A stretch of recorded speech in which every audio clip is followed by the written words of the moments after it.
Welcome back everyone to the Hello World Guide. This is another episode of the OpenGL 3D render series, and in this video we are going to fix some stuff that we have got with the design of our render here. We are going to change a couple of things to make our code a bit better and more closely reflect what we actually need. So first of all, I'm going to remove this extra material that we had here, since we are not using a literal material anymore. And you probably have noticed that we are, well, quite obviously developing an application to view 3D scenes, and it's not really a game, so the concept of objects is not exactly correct. I originally created this class to show you how to do transformations and stuff, but since we don't really have individual objects anymore and we read them from the file, this object class has become kind of unnecessary. So what we'll do is I'm going to go ahead and actually delete this class, since we don't really need it anymore. I'm going to select object.h and object.cpp and delete these both. So just like delete these, and after we have done that, I'm going to obviously remove this here, and instead of including object.h, we are going to include model.h. and now what we'll do is we'll just go ahead and well, you can see we have got our model here, and the only other problem is that we were calling object.draw. Now if I call in model.draw, you can see that it if I go ahead and try to see what arguments it takes a shader and a transformation. Now we are going to prevent it from taking any transformation, because I don't think we really need to transform the whole scene. It would just look distorted and kind of bad. So what I'll do is I'll go here and remove this thing that we have got here. So we'll completely remove this from here, and all we'll do is we'll just apply the meshes transformation, and the model itself won't have any transformation. And now it should stop giving us that error, hopefully. If the intelligence actually manages to refresh itself. And the other thing that we have got in a bit of a problem is that this model class is not exactly named correctly at all, because now it's representing a scene and not just a model, because our whole scene is like enclosed in a single fbx file. So we are going to call this class scene. So I'm going to rename the first of all the actual files to scene.h and scene.cpp. Like that, and then of course we'll need to change this here to make sure that it actually reflects on our changes. So I'll make sure that I do that, and inside of the cpp file we need to make sure we include the correct thing as well.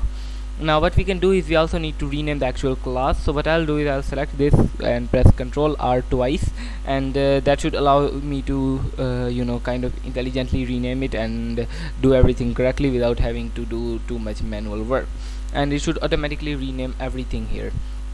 But of course currently our variable is still called model. I'll change that to scene as well. So I'll just go ahead and change this name, and I'll go up here and change the name of this as well. And after that you can see we have pretty much got this. So right now we have got our scene and it works, and we can load it from a file like scene.fbx.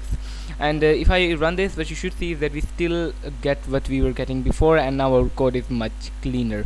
So if I compile it, it should be able to do everything correctly, and you can see that, well, once it has compiled, yeah, we get a pretty similar thing on our screen, similar to what we had earlier. And now what we need to do is currently we are reading a single file, but we should make that variable, and if we want to change this file we'll have to recompile the code, which is not a lot of fun. So for that purpose what I'll do is I will add some like I will make sure that we take in the command line arguments by taking in the actual arguments inside of the main file, like this. And what we'll do is we'll go down here, and you can see currently we are reading this from scene.fbx. Now what I'll do is I'll say let me just say, for example, let's just say let's create a string here, an std : string, and I will call this string file name, and by default we'll set this to scene.fbx, which is what we were using before. So we'll just set that to scene.fbx. But what we are going to make sure that we do is that now we are going to use this file name inside of this constructor here, where we want to load our scene from. Now that's pretty awesome, and what we are now going to do is we can see if our argc is greater than 1. The reason we check if the count of the arguments is greater than 1 is because the first one is always the name of the program, so it must be greater than 1.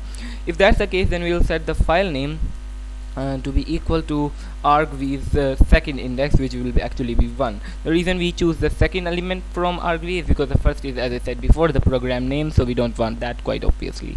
And we'll set it to this, and we need to make sure we spell this correctly. And now what you should be able to see is that if I, for example, if I don't even put it something here, so if I just run this right now, it does load scene.fbx, and you can see it that works. And if I close this and I remove this completely, like from here, scene.fbx, from here I remove it, and what you should see is that currently it does not load anything at all, because well, obviously an empty string is not a correct file name. You can see it says failed transformation load. That's a bit weird. Why is it calling transformation load? Failed model load, actually, not transformation load. The debug message is a bit misleading, and yeah, we are going to keep it at that. And you can perhaps put like, for example, you can put scene.fbx here if you want to, as the default option. I'm going to do that, but before I do that, I'm going to go into 3D render and properties. And what we can do here is we are going to go under advanced here, not actually advanced, inside of debugging here, and you can see we've got command arguments here. Now in here we'll just pass in scene.fbx, which means every time we run our program, Visual Studio will automatically do this. This is a useful debugging feature to kind of test different stuff, because we are obviously not running it from the command line here, and that's going to make stuff a lot easier. And you can see it now works. And as the default fallback option, you can put scene.fbx here if you want to, but a professional program would likely not have that, and it perhaps wouldn't load the scene at all. So anyways, we are going to keep it at this, and now we can open any file with it. You can just set the file to open with this particular program, and then whenever you double click that, it should automatically load it correctly.